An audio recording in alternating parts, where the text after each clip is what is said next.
오늘 읽은 역대하 23장은 요하스 왕이 왕위에 오르는 내용이 기록되어 있습니다.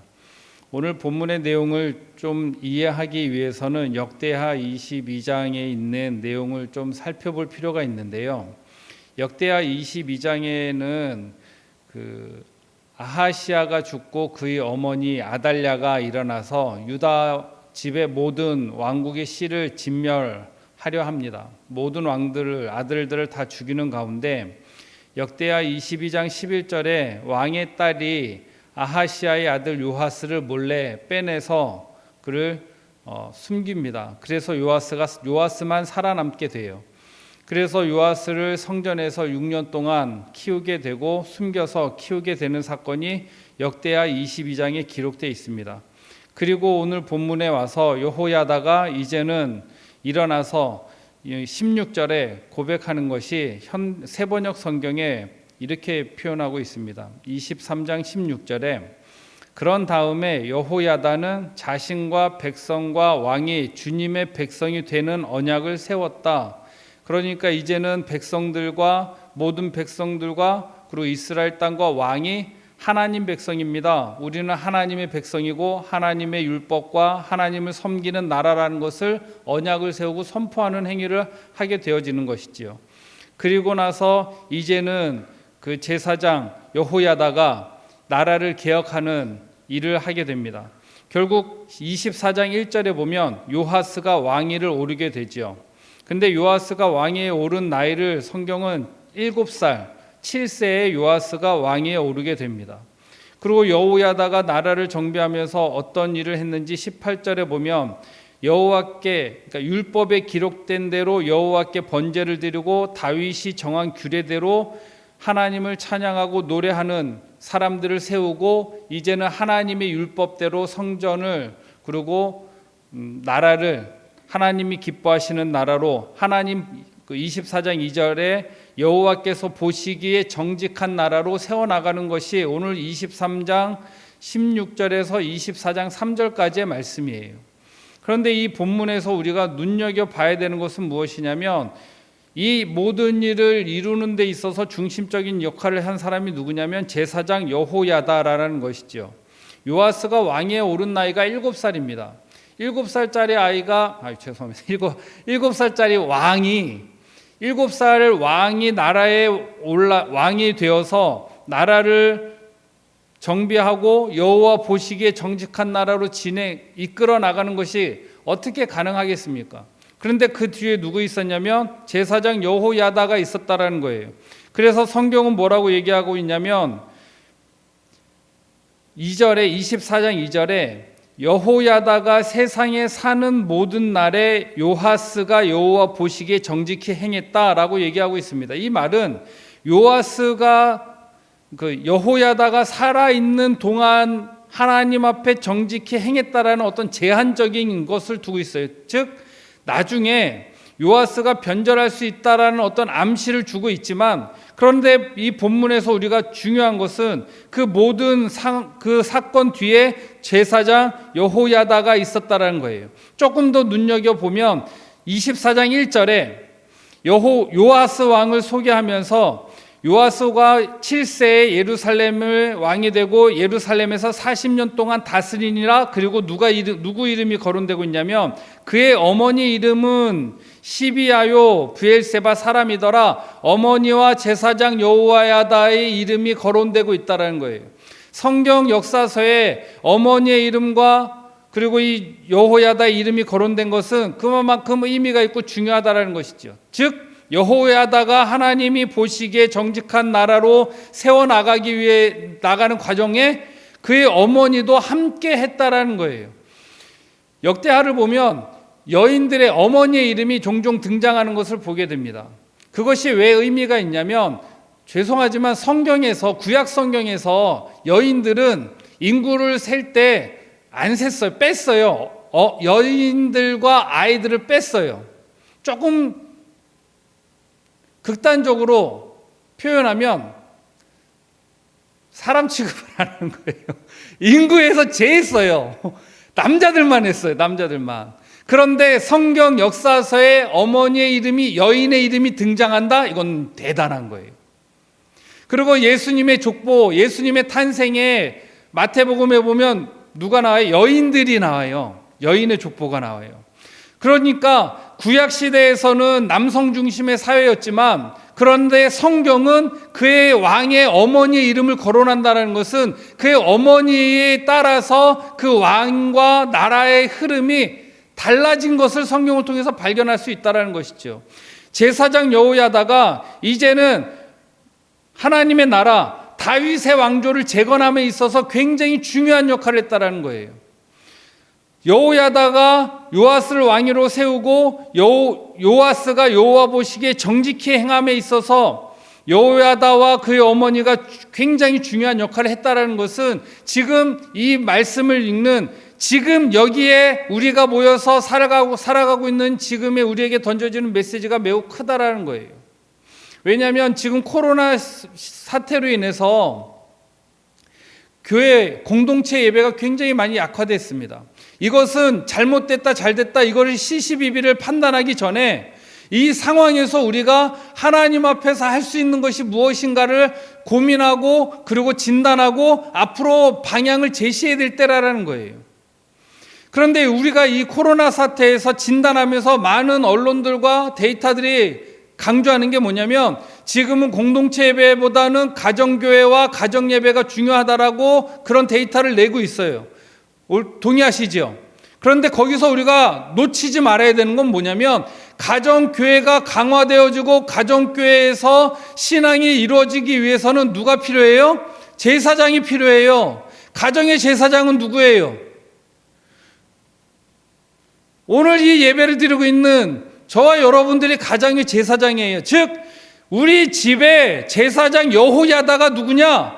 나와 여러분이고 우리다라는 거예요.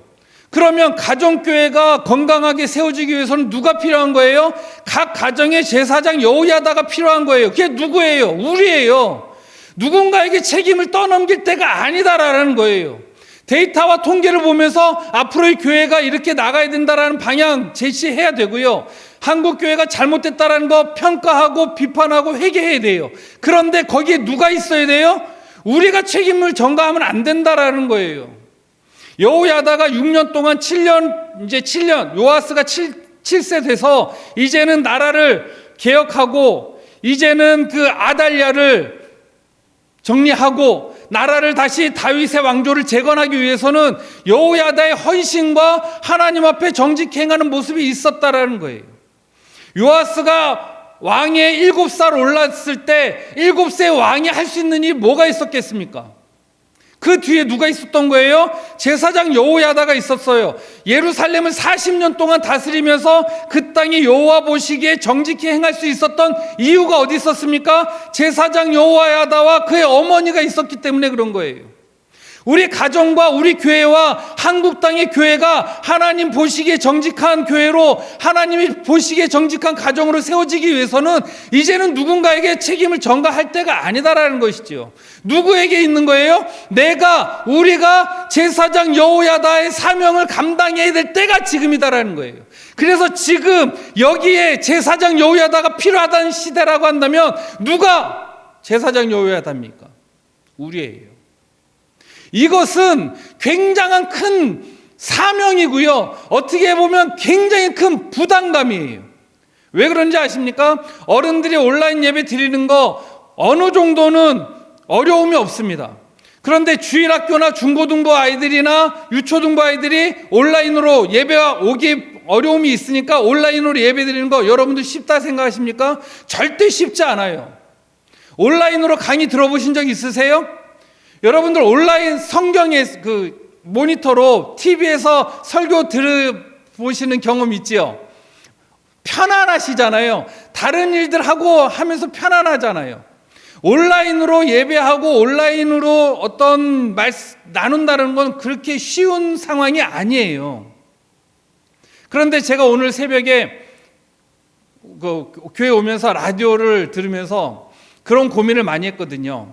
온라인으로 온라인 강의 듣는 것, 온라인 수업, 학교 수업하는 것, 온라인 예배 드리는 것, 이것이 좀 쉽지 않겠다, 제대로 전달이 되겠는가라는 어떤 의구심을 가지고 오늘 새벽 예배를 출발하면서 그 극동방송을 설교를 듣게 됐거든요.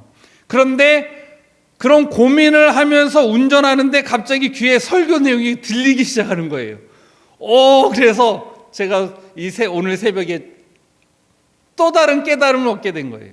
그게 뭐냐면, 온라인으로 예배할 때 비록 우리 자녀들이나 아이들이 좀 태도가 좀 불량하게 보일지라도 설교가 들릴 수도 있겠구나라는. 그럼 설교자는 어떻게 설교해야 된다? 잘해야 되겠구나.